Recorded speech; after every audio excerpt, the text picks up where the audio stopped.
Hi, welcome to the garden. And we have another gardener in here with us today. It's Danny Shay. And Hey. you know how I work. I'm going to light the candles and I'm going to say the prayer about bringing the energy in. And then he and I are going to talk about a statement or thing. And I'm going to, once again, not get all the candles lit with one match. Maybe I'll do it this time. No, I don't think so. I'm not going to burn myself. Okay. Chicken. Yeah, well, I like the flesh. I like to eat flesh, but I don't like to burn my own. Yeah. Anyway, this is okay. We're on the fifth day. No, sixth day. Sixth day. Wait, we're the fifth day. 5. Oops, I don't have 9 candles on here. That's really weird. Okay, I'll get that straightened out. All right. Thank you. Well, the other ones aren't lit yet. Thank you for and welcome to the path of enlightenment through the merging of your energy with our 9-day joining with these candles. And the statement that I found that reminded me of what I want to talk to Danny about with regards to the candles is love and compassion are a necessity. They're not luxuries. Without them, humanity cannot survive. And that's from the Dalai Lama. So now we're going to go over to Danny and we're going to talk about kind of this journey of finding compassion and how do we change and how do we shift as we go through COVID?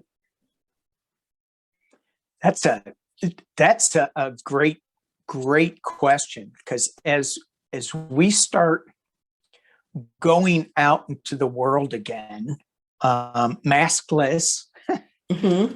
we're going to run into people that that we haven't seen in a while, Mm-hmm. and their point of views have been locked inside their homes, Mm-hmm. their worlds, their heads, and we're all okay with what's going on here for the most part. Mm-hmm. And then when we come across somebody with a different point of view, a different way of looking at things,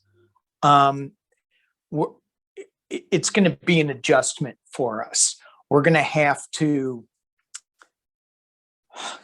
not be so reactionary, I guess is the right word for this. Mm-hmm. And we see it so much in our news cycle and in our Twitter feeds, those who watch, listen, deal with that. There's no consequences to any of those kinds of technology communication, sending out emails or tweets or something. It just goes out into the ether, and it either hurts you, makes you feel good, but there is no back and forth. And now, because we're now going out into the world, I think that we're going to have to rely more on our inner guidance as to when we should be quiet and when we should speak our mind and speak some of the truth that we now have found through this COVID. And for me, I'm finding that I'm keeping my mouth shut a lot in public, but in other times I'm calling people out for that's not a helpful thing to say. Either it's a racist remark, it's putting somebody down, it's whatever it is. We can't let that go on. But then again, there's a time and place that you can bring it up to have the most effect. And I think that is going to be some of our biggest challenges, is when we speak our truth and when we don't. When is it going to be most effective? And we all have to come together. sooner or later, because Yes. we can't keep going on these divided roads. And so that's, I've been thinking about that for the last day or two. How do we get together? How do we come together with such different points of view and different realities? Because there's different realities to what we're being presented with. Oh, I know. So, yeah. I did in one of the earlier candle shows, I did a reading where I did a 6-month reading. I did June through December. And much of what you talked about is in there. People want to celebrate and move forward, but there's a lot of people who are going to, because when the world opens up again, are going to run smack dab face first into the loss. Yeah. Who's not there, into a business you really loved that had to close because of the financial situation, places you were used to having. Those things are hard to adjust to. And that's going to be kind of a problem a lot of us have, and on a very personal basis. But I think, in another way, it made people have to look at what they always thought was going to be normal. And a lot of people have found out, that guy 3 desks away from me at my job that I really hated and I really didn't want to get along with. There's like a whole lot of real reasons why I shouldn't have. And I just became accustomed. I was like the frog in the boiling water, it got warmer and warmer and warmer. And I became more tolerant, more tolerant, more tolerant. And now I realize that's nothing I should tolerate. And I know, I shouldn't watch him not flirt with the secretaries, intimidate them, and do those sorts of things. Now, it's been a long time since I've been in the workforce. So, guys, I'm kind of hidden from this. But we've been journeying with speaking with your angels, which in Angelspeake, how to talk with your angels. And the third step in talking to the angels is to listen. And this can help us go through these situations. We come to you as a whisper, soft and gentle. It will seem as your thoughts, but we will stop and we will start. And if you hear 3 words, type 3 words. And that's because they were transcribing what the angels were saying. There may be a pause before the next words, but they shall come. Do not force it. They on us or on you. And then it says the angels are communicating in you with one way or another. It's the very same, quote, voice, unquote, that has been guiding you all your life, the, quote, voice, unquote, that reminds you to turn off the iron, the, quote, voice, unquote, that tells you to change lanes on the highway and avoid that accident. Sometimes the message comes to you as a feeling or just a, quote, knowing. A translation process occurs. It's like a Morse code. The energy is sent to you and you intuitively know how to interpret its meaning. Occasionally, when you begin to become more aware, you seem to hear it more clearly, see colors more intensely, feel a strong sense of energy around you, flowing through you. Sometimes people feel afraid of that intensity, but sensory experience is a natural part of this process. And one of the reasons I wanted to talk with Danny about that is because he and I have kind of gotten to the point we understand those nudges. And I think one of the things that I saw in Danny is in his Spirit Sunday. It gives everyone kind of a framework to look at the spirit that's around all of us. And I think if we can learn to live with that spirit's kind of universal. It's around every single one of us. So I wanted to let you talk about where Spirit Sunday came from and kind of how you feel about the spirit around you. Well, and as we talked about it just before, Sunday with Spirit, I'm not really sure why I did it, or, I didn't put a lot of thought into it. And some people might go, yeah, we see that. But it sometimes those nudges, you just have to follow and see where they lead to.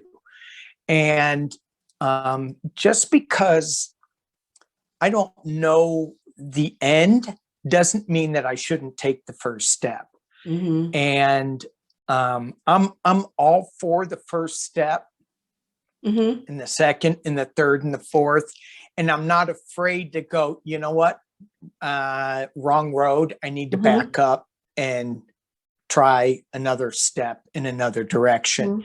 So with Sunday with Spirit, it was a tentative first step, and now it's one of my favorite days to read. I mean, I've when I went on vacation for 10 days, the first thing that I did was I recorded 2 Sunday with Spirits and put them up there. So, because it really taps me in.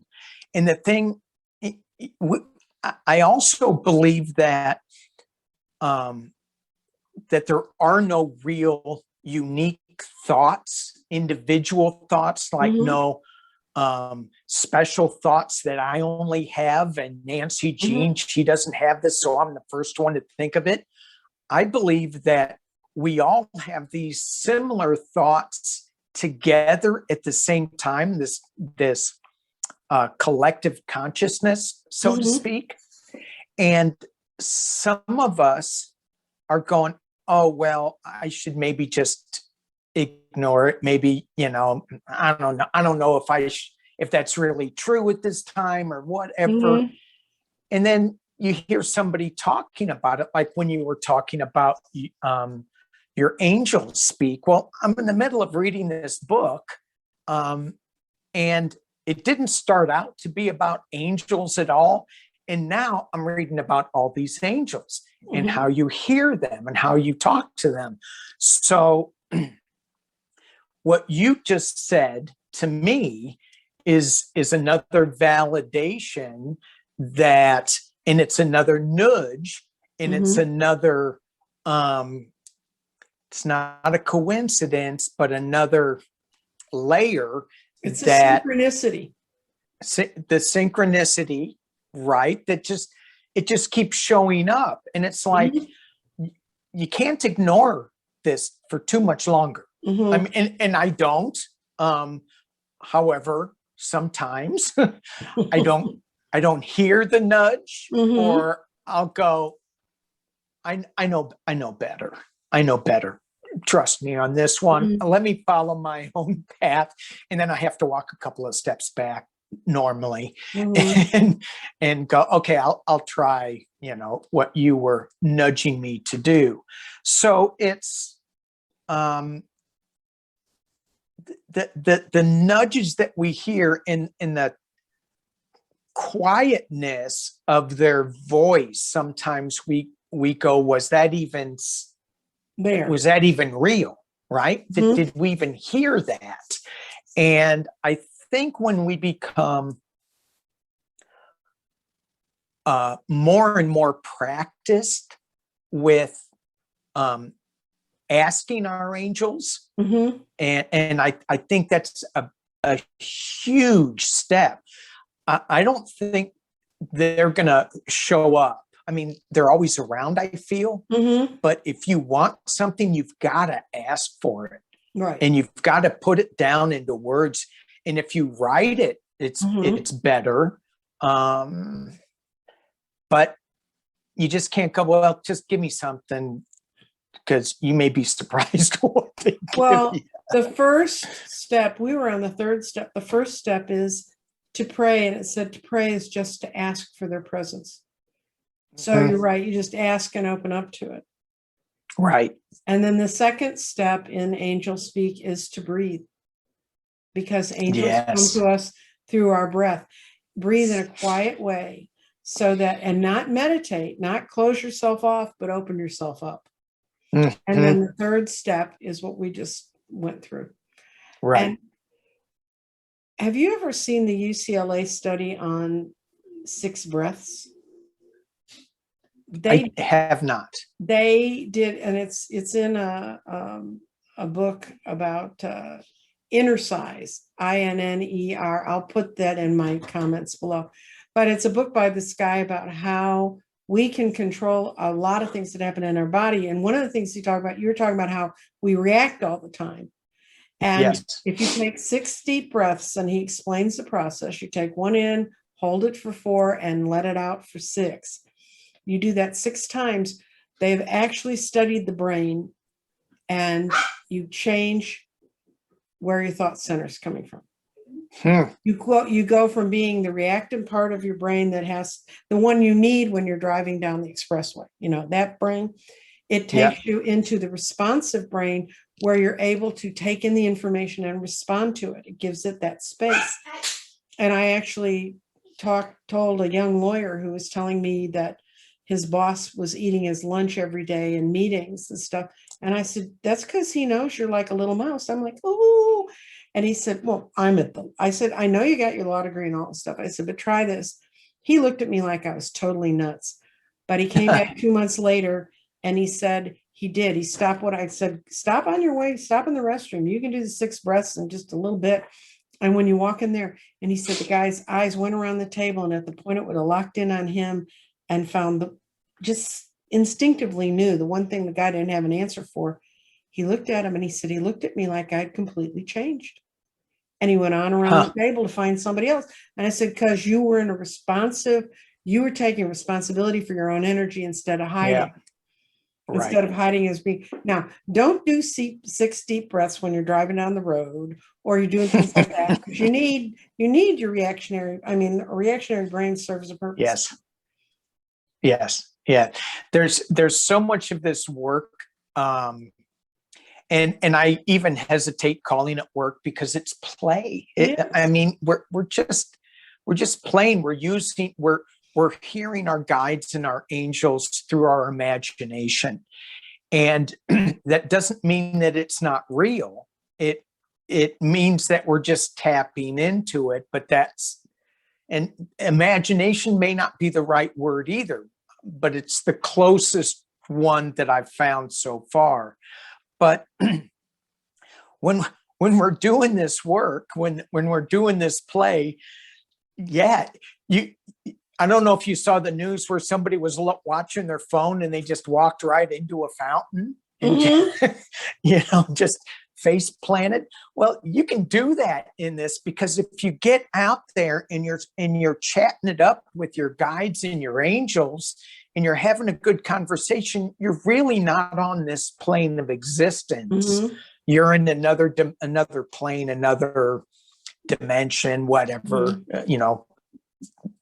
term you want to call it, but it's certainly not the place that you should be driving or walking with your phone. Yeah. Have you ever seen a little short video where a guy's walking and he's so into his phone and there's like a bear on the side of this house? And he goes walking right by the bear, and the bear's kind of like, what the fuck's wrong with you? Excuse me. What's wrong with him that he doesn't respond to me? And the bear didn't go after him. He just like, right. There's something wrong with that guy. I'm not going to eat him. He's stupid. Yeah, right. Did you want to pull a couple cards on this topic and kind of give us? Yeah, why not? I mean, because that's what I do is, and the thing with pulling cards for me, and we can do this without cards. Where the cards come in for me, it brings it in a little faster, and it gives me a visual so that I can draw off the visual as to what my guides want me to hear, want me to say, want me to think about. So you can, and oracle cards are so good for that because there's no traditional meaning in the Rider-Waite. And so even though the Rider-Waite is great and you can use that intuitively as well, but I've got a lot of cards memorized in my head and I go, oh, this is what they're talking about, which helps. But oracles, you just kind of get really free with them. So I'm going to use, I'm going to pull 2. And this one is Work Your Light. Okay.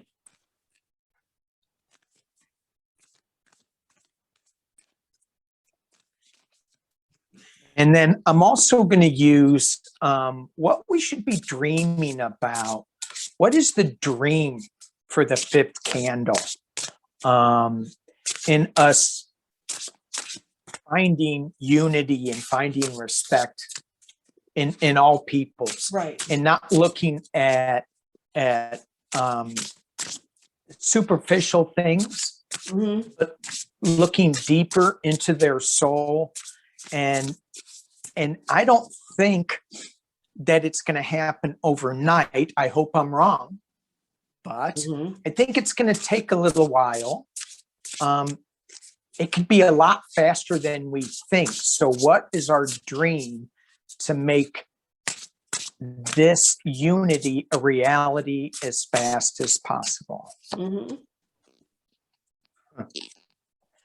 Okay, well, we'll start off since I flipped this is the Shaman's Dream Oracle card. And this is the Work Your Light later on, the second card. So the first one is the Magician's Sword. Confidence in your magic. So when we get to a place where, and this goes back to the beginning of the conversation for me, and I think about it, I go, well, should I back away and not speak my truth? Is there no place for when people are being rude? Should I immediately speak up or should I not? And what I'm hearing from this is that I need to speak up more than I am in these situations, and trust and come from a place of love. And like what you were saying with the 6 breaths, take some time to center, ground, and then speak my truth with the Magician's Sword, and having confidence in that what I say is going to be received properly. Right. That's what I got from that. And that was, and maybe it resonated. I know it did with other people. And then the other one that I got, the Work Your Light, and this is just wonderful. As we go out into the world, and as we're interacting with other people, the card I got is protection. And this is, it says, call back your power, cut the cords, soul retrieval. Right. And this is so important. I mean, we're cutting the cords and we're going outside. We're retrieving our soul because we get to be around people. But don't forget to ask the angels to protect you. Still have your protection as you're going out.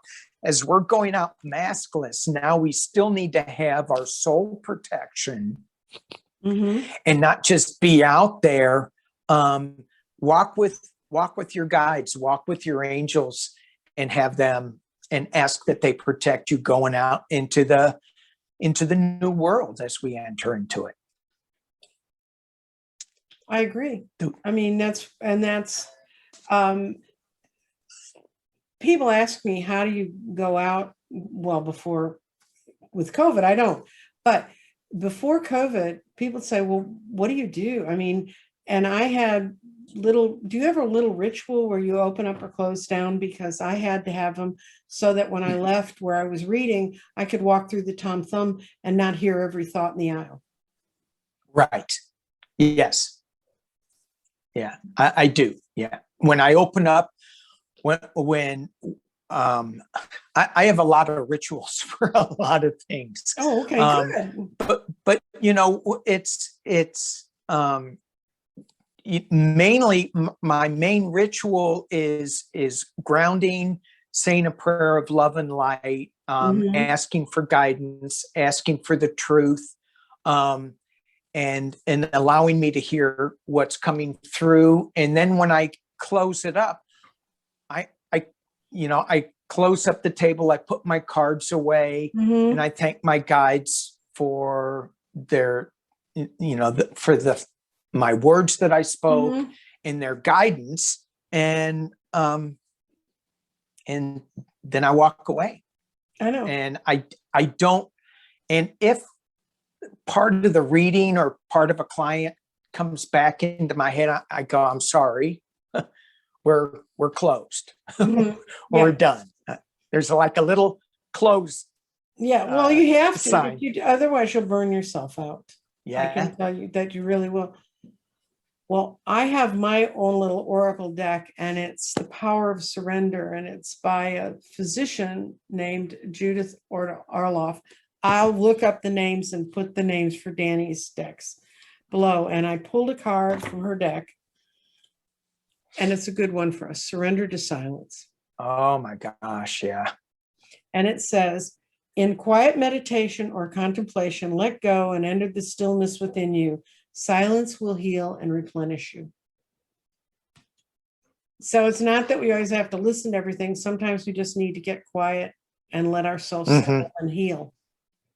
Yeah. And we're going to have to do a lot of that, because that's what I saw in my 6-month reading. It's a lot of healing going on, but a lot of people, joyous, wonderful new things coming in, and people almost feel guilty. Oh, yeah. Right. You know? Right. And they shouldn't, because our lives are what our lives are, and we need to just go forward and do the best we have with our own time.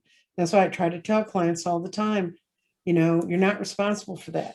Let go of how that's changed you for all these years, Right. I've noticed, though, when I was younger and I was letting go of things, when I finally looked at them, they were all covered with claw marks where I tried to hold on to them. So I'm not any better at it than you are. Do you have any last words of wisdom, Danny, before we close out the 5th day? I just think, I think and I feel that these rituals, and thank you for inviting me here. Oh, I really appreciate it. I think these rituals, they can be elaborate beyond belief, or they can be so simple as to lighting a candle or lighting 9 or 7, whatever number I put on my board. And it's all about attaching positive vibes to that ritual. That's right. And positive thoughts, and writing them down. And then we don't have to work at them every day. We just have to just throw it out there. This is what I want, and watch it happen. So. Well, I love watching you happen. I love all your shows. If you're on my channel, I can't believe you're on my channel and you haven't seen Danny, because everybody was like, I like Danny, I love that. But anyway, if you want, thank you. Go to his. It's Bathrobe Tarot, and you can look him up. That's why I went and found you, because I said anybody who names their channel that's got to have a lot of guts. So. And I'm going to put the camera down, and so you can see the candles go out, because I had a woman who said, how do you keep all those candles burning for 9 days? Anyway, so I'm going to blow them out. All right. And then I'm going to say goodbye to my friend and to all my friends. And thank you for coming in for one more round. And somebody revisited.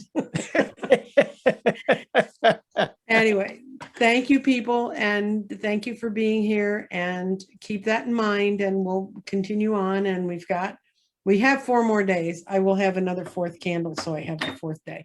But thank you so much for being here and sharing your time with us. Goodbye. Thank you.